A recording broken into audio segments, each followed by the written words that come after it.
Mais le Saint-Esprit te regarde. Il dit, l'onction, la grâce, la bénédiction sont là. Maintenant, tu dois rentrer dans le sacerdoce où rien ne t'ébranle sur le plan terrestre. Vous tous, vous ne pouvez pas entrer là-bas. Donc il y a des gens, je vais leur donner leur argent qu'ils veulent. Mais ils n'entreront pas là. Pourquoi? Parce que là-bas, c'est la porte étroite où seuls ceux qui ne sont pas rattachés à l'argent, qui ne sont pas... Mais vous pensez que qu'est-ce que Satan va faire? Il va dominer l'univers avec affaire d'argent. Les pasteurs qui ne peuvent plus prêcher la bonne nouvelle et le nom de Jésus, les chantres qui n'arrivent plus à dire Jésus-Christ dans leurs chansons, c'est parce qu'ils ont signé. Donc, quand ils viendront me voir, le Saint-Esprit a une seule question. Est-ce que je peux te faire confiance? Il y a des gens ici, on va leur donner une nouvelle BMW intérieur cuir blanc. Lui, c'est plus Dieu. Tu es ici? Il y a des gens ici qui demandent le mariage. On est là, quand on va te donner là, tu ne serviras plus Dieu. Vous pensez que ce que je dis, ce sont des malédictions? C'est une vérité. Jésus-Christ dit, tu vas me trahir dans 2 jours. Ah, le vieux père, toi aussi. Moi, je ne trahis pas. Hein? Ah, le père, toi, tu vas me raconter des trucs bizarres, occultes. Hein? Tu es prophète et puis tu parles comme ça. Il a trahi. Et puis le coq a clôturé. Cocorico 3 fois. Alors, ils étaient ensemble. On te dit, tu vas trahir, tu discutes. On est là, il y en a qui sont là parce qu'ils ont entendu que Jésus peut te donner une villa. C'est pour ça que tu es là. Sinon, tu n'es pas là pour être consacré. Hein? Il y a un parrain qui m'a dit, moi je veux venir dans ton église. Je suis sûr qu'il y a beaucoup de filles là-bas. Parce que l'église là, c'est pour se marier. Il y a beaucoup de filles là-bas. Ah, il y en a qui viennent. C'est parce qu'ils guettent une sœur. Il y a des sœurs aussi qui sont obsédées. Elles ont 40 ans. Elles ont 39 ans. Sont 21 ans, même elle est paniquée. Je ne suis pas encore mariée. Vraiment, mes sœurs se marient. Tout le monde se marie. Donc, sa tête, c'est mariage. Le Saint-Esprit dit, vos finances là, ça va vous parler. On est à un stade où quiconque n'est pas concentré sur l'esprit, tu vas paniquer. Amen. Le Saint-Esprit m'a dit, tu veux savoir comment marcher dans ma faveur? Il faut discerner le temps, les circonstances de ta prière, l'esprit que je t'envoie qui est dans un homme.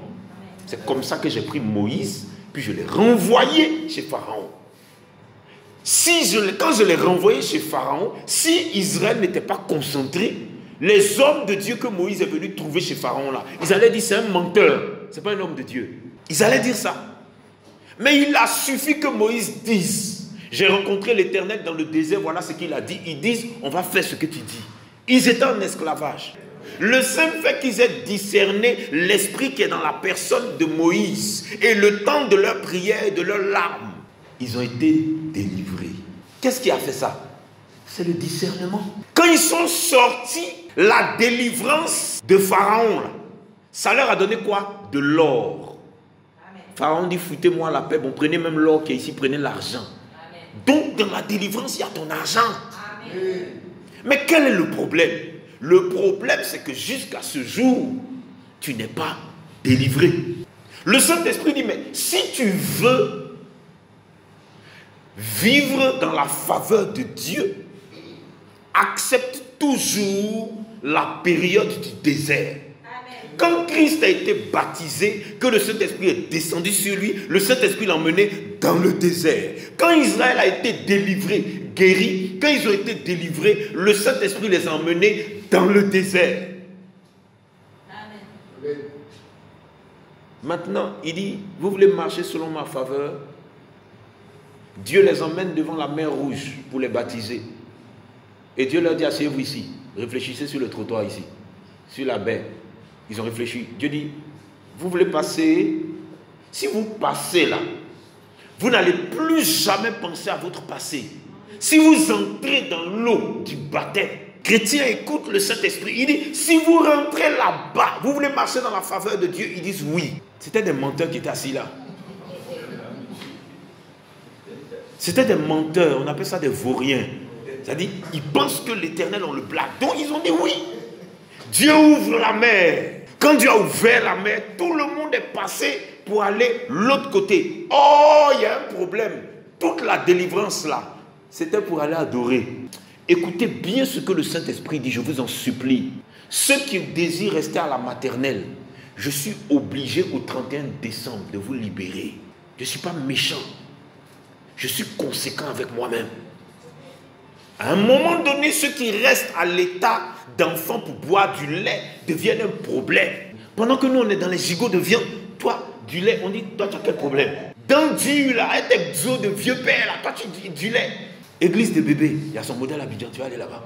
Vous pensez qu'on est venu chercher quoi ici? Tu ne peux pas rentrer dans une église en ne sachant pas que, en réalité, je rentre ici, c'est parce que je veux devenir un adorateur ou une adoratrice. Amen. Tu perds ton temps en venant ici.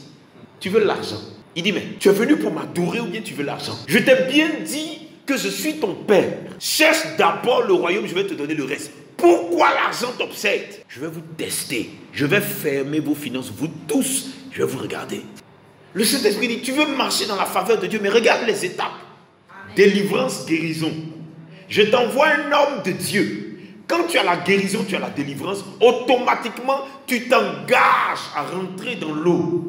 Quand tu t'engages à rentrer dans l'eau, quand tu sors de l'eau, sache que tout ce que tu es en train de faire, c'est pour aller adorer. Amen. Maintenant, qu'est-ce qui s'est passé? Dans le désert de ta galère, de ta souffrance, où il n'y a pas l'argent là, il dit, mange la manne. Le Saint-Esprit dit, c'est vrai, il y a le temps de la loco, il y a le temps des frites poulet, il y a le temps de la salade, il y a le temps des jus, il y a le... Regarde, maintenant là, mange la manne, je vais te donner du riz après. Amen. La manne, c'est la parole. Il dit, tu es en galère, non? Mange la manne. Ce que je veux faire de toi, je veux t'utiliser dans cette nation et dans d'autres nations. Mange la manne. Il dit, lis. Qu'est-ce que la parole? C'est le pain de vie. Qu'est-ce que le pain de vie? C'est la manne cachée. C'est pour toi. Donc, ils étaient en galère dans le désert. Et puis, le Saint-Esprit dit, regarde, mange la manne, la sainte parole, le pain de vie. Mange, tu vas voir. Il a fait descendre le pain. Donc, malgré la galère, il y avait à manger. Il a fait descendre les cailles. Donc, malgré la galère, il y avait à manger. Sinon, ils allaient mourir. Ils avaient soif.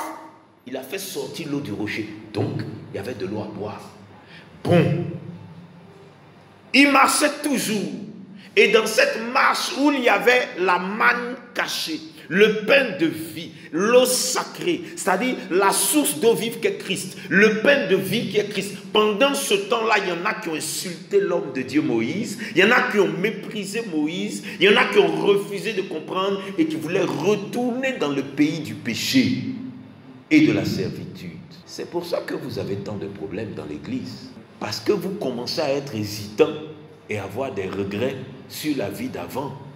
Donc il y a eu la faveur de Dieu dans le désert. Je vais t'entendre dire la faveur de Dieu. La faveur de Dieu. Écoutez, beaucoup pendant la marche se sont découragés. Il y a eu Corée et puis ces gars qui se sont levés contre Dieu. Qu'est-ce qui s'est passé? La Bible dit que tous les parents sont décédés dans le désert. Il y a ma fille Estelle qui rêve tout le temps de l'enlèvement. Et puis il y a mon fils Lafoi qui est arrivé de l'enlèvement.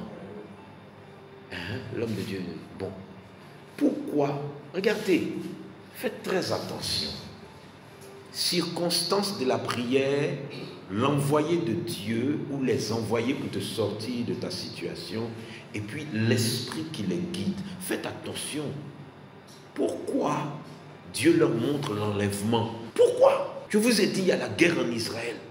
Le Saint-Esprit montre à mon fils la fois que parle à ton papa et à ta maman de l'enlèvement. Vous êtes en train de vous amuser et vous pensez que vous êtes assis ici, donc on sera tous enlevés. Qui vous a dit ça? Dites à la fois, il va vous expliquer son rêve. Même pour être enlevé, il y a des critères et il y a des principes. Si tu n'es pas dans les principes de l'enlèvement, tu ne seras pas enlevé. Ça veut dire quoi? Vous savez quelle est ma grande crainte? C'est de faire des délivrances, des guérisons. Les aveugles voient, les sourds entendent, les muets parlent, les infirmes se lèvent pour danser. Et puis Dieu dit, tu ne vas pas. Et tu fais quoi? Tu n'iras pas. Pourquoi? Tu as fait l'œuvre de Dieu avec négligence. Je t'ai dit d'évangéliser, tu dis tu ne vas pas. Tu étais en mode Jonas. Je t'ai dit d'intercéder, tu dis tu n'intercèdes pas. Mais les 12, ils intercédaient. Je t'ai dit de faire l'œuvre, tu parlais de l'argent. Et il y en a qui osent menacer l'Éternel. J'ai besoin d'argent. Tu dis que tu es mon Dieu, que à toi appartient l'or et l'argent. C'est du n'importe quoi. On va à l'église tous les dimanches. On va prier les mardis soirs, les jeudis. Rien. Je n'arrive même pas à payer mon loyer. Peut-être que tu dois à quelqu'un parce qu'il y a quelque chose que tu as mal fait. Sinon, tu n'allais pas devoir. Puisque dans les principes divins, il dit ne devez à personne. Amen. Dans les principes divins, il dit c'est toi qui vas prêter, on ne va pas te prêter. Amen. Donc, il y a forcément des choses qu'on a mal fait et puis on doit. faut te calmer, prendre du recul, tu vas réparer grâce à l'aide du Saint-Esprit et puis tu vas quitter dedans. Si tu ne te revois pas, tu vas avoir des problèmes. Si tu ne te revois pas. Maintenant écoutez, la Bible dit qu'ils avaient l'arche de l'alliance. L'arche de Moïse là, c'est ça que Salomon avait. Ça veut dire quoi? La parole de Dieu a traversé les âges. Quelqu'un dit Amen? Amen. Deuxièmement, la Bible dit dès le début de ce livre que ce sont les anciens, ce sont les hommes de Dieu. Regardez, vous avez de grandes visions. Vous avez accepté la consécration, vous avez des songes extraordinaires. Maintenant, il faut que tu deviennes une servante de Dieu. Il faut que tu deviennes un homme de Dieu.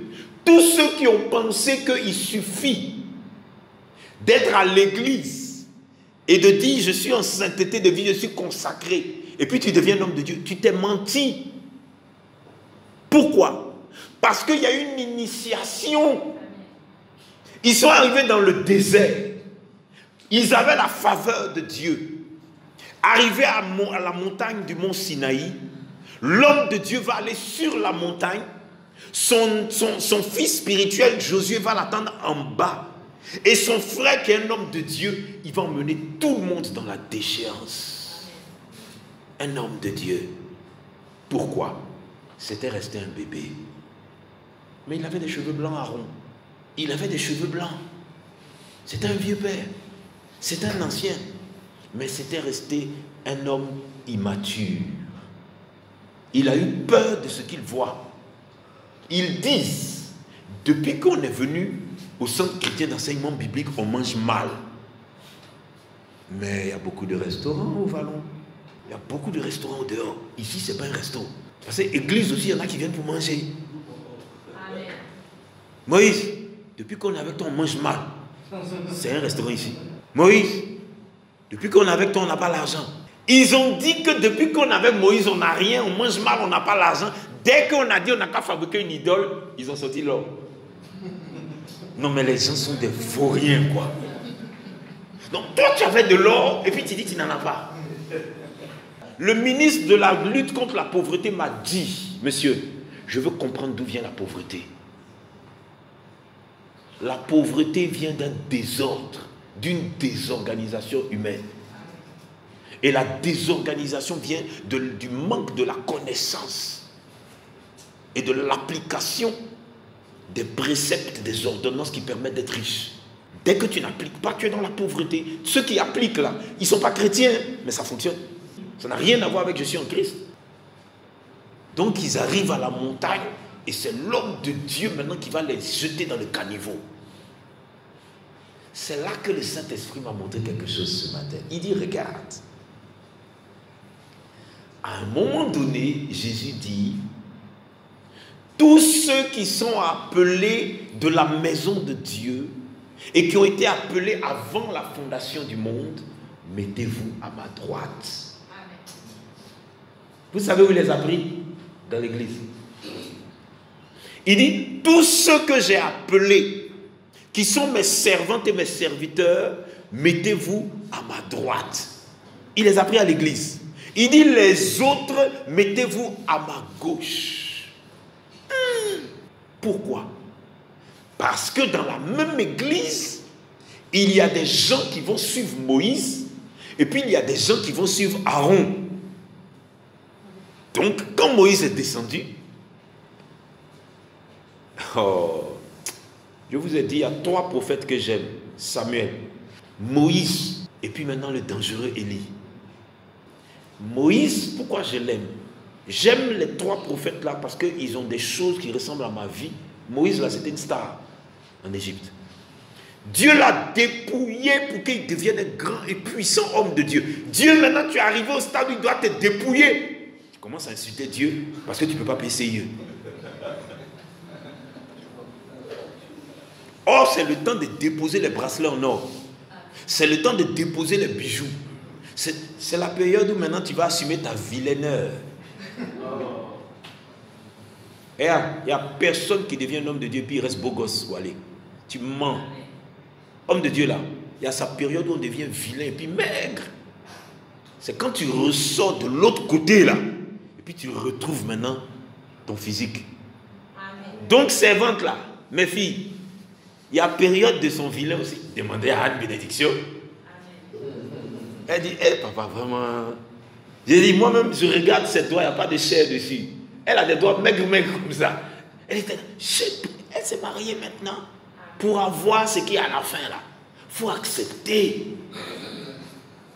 Donc Moïse là, il avait tout, il avait l'or, l'argent, voiture, tout ça. Parce qu'avant, les voitures c'était des chars en or tirés par des chevaux. Il avait ça. Mais entre Égypte et puis chez Jéthro, Dieu l'a dépouillé dans le désert. Tu veux marcher dans la faveur de Dieu, le problème c'est que tu ne veux pas ça. Donc, dépouillé, Dieu lui dit, maintenant, voilà la partie du film qui vous fatigue. Tu vas monter pour me voir. Et tu vas monter pendant 40 jours et 40 nuits. Vous pensez qu'il n'avait pas sa femme? Mais il y a des gens, c'est-à-dire qu'ils vibrent au son de son mariage. Elle ne peut pas, il ne peut pas. Dieu dit, tu vas monter. Et papa, je vais laisser mon épouse là comme ça. Et puis tu dis 40 jours, il faut diminuer en 2. Elle fait 21 d'abord. Vous ne pouvez pas savoir la peine que j'avais quand on était à la villa. Je dis, qui a fait le jeûne de 3 jours? Il y a 2 mains. Et puis c'est vous là. Vous allez dire, oui, on avec l'homme de Dieu, on n'est pas béni si je n'étais pas tapé ta tête à mon micro. Maintenant, on parle de marcher dans la faveur de Dieu. Donc Moïse est dépouillé. Donc tu es au temps du dépouillement. Tu dois chanter des cantiques de joie. Pourquoi? Parce que Moïse est monté. Il les avait laissés. Il est monté pendant 40 jours. Il a accepté pour la nation de pouvoir se sacrifier et pour jeûner pendant 40 jours. C'est une seule fois dans la vie. Donc, il est monté. Quand il descend avec la faveur éternelle. Ils étaient dans la faveur temporaire dans leur marche.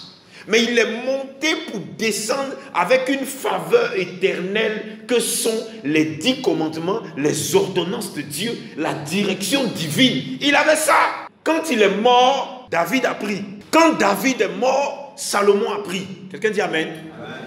Je pense que vous ne comprenez pas. Nous sommes en train de parler de comment marcher dans la faveur de Dieu.